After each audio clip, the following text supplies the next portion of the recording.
Hello dear student, this is me Anis Srivastava. I hope you have completed chapter 5 carefully in your notebook. So today we will start the chapter number 6. The chapter number name is factorization of algebraic expression. What is the name of this chapter? Factorization of algebraic expression. देखिए यहाँ पे क्या करना है, algebraic expression जो हमने सीखे हैं उसके अब हम फैक्टर करेंगे. तो फैक्टर किस तरीके से करेंगे? So come on the exercise 6A. The first question is here. Factorize the following polynomials. 3x minus 12. How to solve it? Look at here. देखिए सिंपली यहाँ क्या करना है, आपको एक कॉमन देखना है. कॉमन कैसे आपको दिखेगा? देखिए we can write it 3x into what we can write it 3 into 4. 3 4 जा 12. What is common here? अब देखिए कॉमन यहाँ पे क्या होगा, 3 कॉमन है इस पूरे में. देखिए 3 and 3, तो what is remain here? x, और 3 जब कॉमन हो जाएगा तो यहाँ बचेगा 4. तो आंसर क्या हो गया? 3 in bracket x minus 4. Clear to everyone? Now the second question. अब देखिए second, third, fourth and fourth part you have to solve yourself. Now the question number 5, how to solve it. अब देखिए यहाँ पे common क्या है, तो common यहाँ पे a, सिंपल सा a कॉमन है क्योंकि यहाँ पे a स्क्वायर है, यहाँ पे a, और हमेशा आपको ध्यान रखना है लिस्ट पावर. क्या देखना है? List power. तो लिस्ट पावर देखिए यहाँ पे कितनी है? 1. तो 1 कॉमन ले लेंगे तो यहाँ क्या बचेगा? 1. और जब यहाँ से a कॉमन ले लिया तो रिमेन क्या बचा?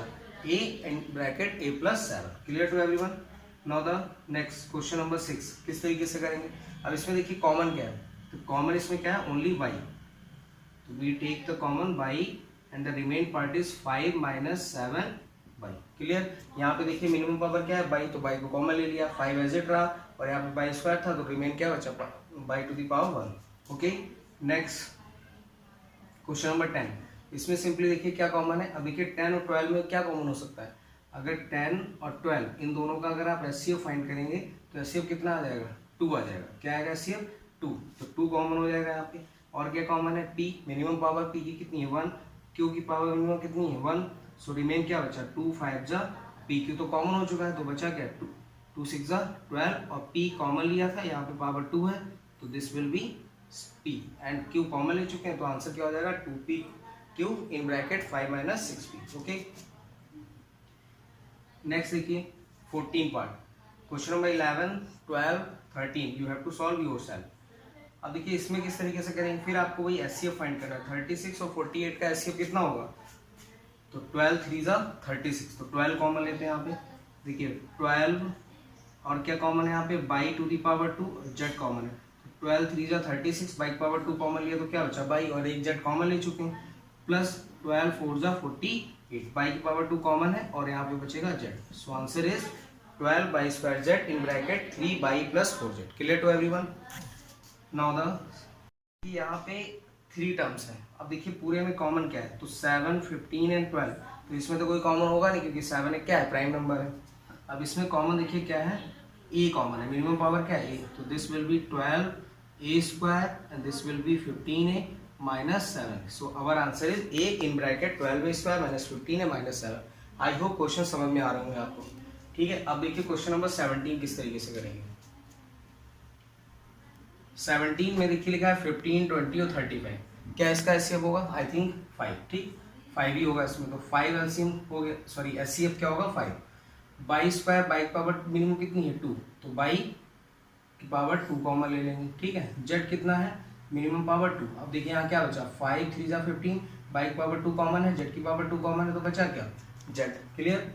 इसमें देखिए 5 4 जा 20, बाई की पावर 2 कॉमन है, this will B only by, और यहाँ पे जेड की पावर 4, यहाँ पे 2, तो this will B Z square, and 5 7 जा 35 एंड दिस विल बी. अब देखिए बाई स्क्वायर जेड स्क्वायर दोनों कॉमन है तो केवल क्या बचेगा? 7. So our answer is 5 by square z square in bracket 3z minus 4 by z square plus 7. Okay, now the question number 18. देखिए जितने भी पार्ट मैं छोड़ रहा हूँ वो पार्ट आपको खुद से सॉल्व करने हैं. ठीक है, और अपने सामने बुक अपनी रख लीजिए मैथ्स की, जिससे कि आपको पार्ट समझ में आए कौन से पार्ट मैंने लीव किए.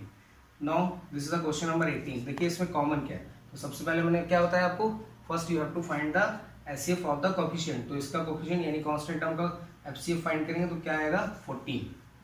तो 14 कॉमन हो गया. ठीक है, अब मिनिमम पावर देखिए 5 की मिनिमम पावर कितनी है? यहाँ पे 6, यहाँ पे कितनी? 5, यहाँ 7, तो मिनिमम पावर क्या हो गई? 5. n की मिनिमम पावर देखिए 4 है, यहाँ पे 3 है, यहाँ पे 4, तो n की पावर कितना हो जाएगा 3।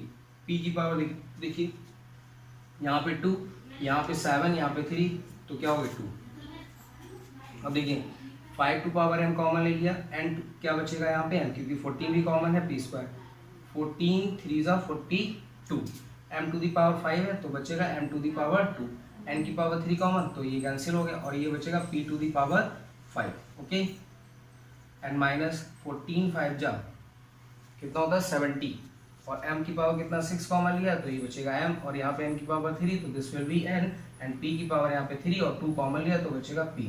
सो our required answer is 14 m to the power 5 n to the power 3 p to the power 2। Okay, and remain this part. So our answer is और एक्सरसाइज 6b। अब देखिए 6b में एक्सरसाइज में क्या है, फैक्टराइज द फॉलोइंग पॉलिनोमियल्स। इससे पहले हम लोगों ने क्या सीखा था 6a में कि किस तरीके से कॉमन लेना था। अब हम यहाँ पे सीखेंगे कॉमन लेके ही फैक्टर करना। फैक्टराइजेशन का मतलब होता है कि पार्ट्स में डिवाइड कर देना। तो इसको देखिए किस तरीके से करेंगे। सिंपली देखिए यहाँ से कॉमन क्या है, z minus one z minus one, z minus one is common, so the remain part is z plus to. जब यहाँ से z माइनस कॉमन ले लिया तो z बचा, और यहाँ z माइनस कॉमन लिया तो 2, सो आंसर क्या हो गया z minus one z plus two. Okay, next देखिए question number 3। Question number 2 you have to solve yourself. अब देखिए कॉमन क्या है, बाई प्लस 5, तो बाई प्लस 5 कॉमन ले लेते हैं। रिमेन पार्ट क्या बचेगा 2 बाई माइनस 3, कंप्लीटेड। ओके, ये भी इसका आंसर हो गया 2 बाई माइनस 3।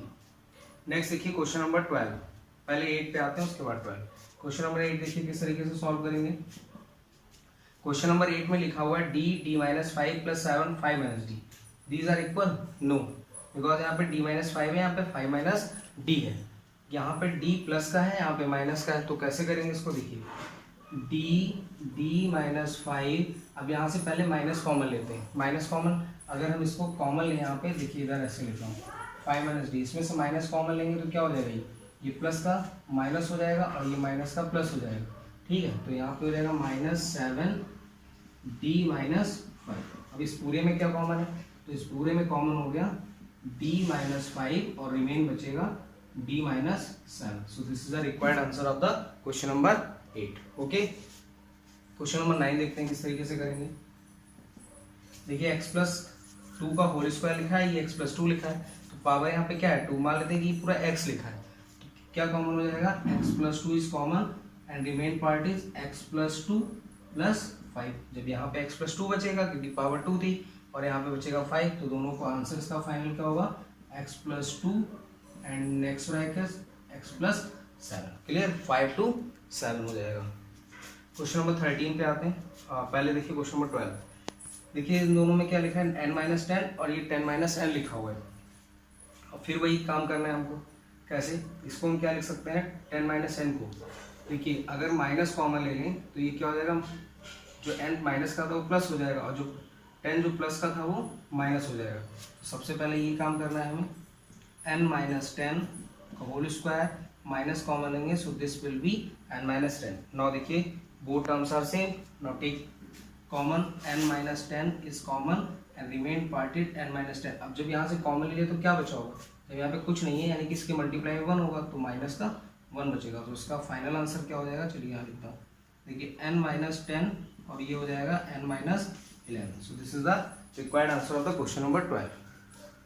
क्वेश्चन नंबर 13 देखिए, देखिए क्वेश्चन नंबर 13 में कॉमन क्या है, तो अभी तो कॉमन कुछ नहीं दिख रहा है, लेकिन इस वाले पार्ट में देखिए स्टार्टिंग के 2 टर्म्स में क्या कॉमन है, इसमें कॉमन है 5, तो ये बचेगा x plus 2y minus 7x plus 2y का होल स्क्वायर। देखिए पहले 5 कॉमन लिया तो देखिए x प्लस 2y बन गया, और पहले इसमें ऑलरेडी क्या था x प्लस 2y था, तो पूरे में क्या कॉमन दिख रहा है आपको x प्लस 2y। जब कॉमन ले लेंगे तो ये बचेगा 5 माइनस, ध्यान से समझेंगे इसको, 7 यहाँ पे बचेगा, पावर इसकी 2 थी तो ये बचेगी x प्लस 2y, और इसको रख लेते हैं कर्ली ब्रैकेट में। अब इसको सॉल्व करते हैं, this is a curly bracket, okay, x plus 2y, और इसको जब सॉल्व करेंगे आप तो ये हो जाएगा 5 minus 7x minus 7 to the 14 y. So this is a required answer of the question number 30। Okay, now the question number 40, remain part जितने भी है, जैसे मैंने क्वेश्चन नंबर 8 बताया, 9 बताया, तो 10 आपको सॉल्व करना है, 11 सॉल्व कर लेंगे, 12 बता दिया मैंने, 13 बता दिया, 14 देखिए। इस पूरे क्वेश्चन में देखिए कॉमन क्या है, कॉमन है इसमें x प्लस वाई, और जब x प्लस वाई कॉमन आप ले लेंगे तो क्या बचेगा, यहाँ से ये कॉमन हो गया तो बचा क्या यहाँ पे 3x माइनस 7, ओके, माइनस का साइन था, ये कॉमन हो गया तो क्या बचा -2x और minus minus plus, so this will be x plus y and 3x minus 2x, this will be x -7 and plus 11, this will be plus 4, so required answer is x plus y and in next bracket x plus 4. I think this is clear to everyone. Now the question number 15. देखिए यहाँ पे question number 15 लिखा हुआ है, इसको कैसे solve करेंगे, इसको यहाँ पे लिखते हो, समझिए यहाँ पे question number 15, 3a minus 1 whole square minus 6a plus 2, ठीक है। क्या करना है इसमें, 3a माइनस 1, देखिए अभी इसमें कुछ भी कॉमन नहीं है तो इसको हम थोड़ा चेंज करते हैं, इसको इस पूरे में देखिए क्या कॉमन है, 2 कॉमन है, ठीक, माइनस का 2 कॉमन लेंगे, क्यों, क्योंकि यहाँ पे 3 पॉजिटिव का बनाना है, यहाँ पे 6 है, जब 2 कॉमन लेंगे तो माइनस रहेगा, तो माइनस भी कॉमन ले लेंगे तो क्या हो जाएगा plus, and this will B -1. Now what is common here, 3a minus 1, क्योंकि यहाँ पे पावर 2 है, अब जब कॉमन लेंगे तो क्या बचेगा 3a माइनस 1, और यहाँ पे क्या बचा -2. Now we can write it 3a minus 1 and 3a minus 3. अभी इसमें कुछ और भी कॉमन है, देखिए इसमें 3 कॉमन हो जाएगा, तो इसको आंसर लिख लेंगे, ठीक है। This is the question number 15. Now the question number 16 कैसे सॉल्व करना है, देखिए x माइनस 2z माइनस 6 लिखा है, तो टर्म्स चेंज हो गया लास्ट में, तो पहले इसको हम अरेंज करते हैं, x minus 2z plus y, x minus 2z, और ये माइनस कॉमन ले लेंगे तो ये माइनस का प्लस हो गया और ये प्लस का माइनस हो जाएगा, देखिए सब जगह टर्म सेम होगा, तो we can take common x minus 2z and remain part x plus y, और यहाँ पे जहाँ कुछ नहीं वहाँ पे क्या होता है 1, so answer is x minus 2z and in next bracket x plus y minus 1. Okay, so we have completed exercise 6b. I hope this is clear to everyone, and don't forget to drop your comment in comment box. Thank you for watching, like and share with your classmates. Okay.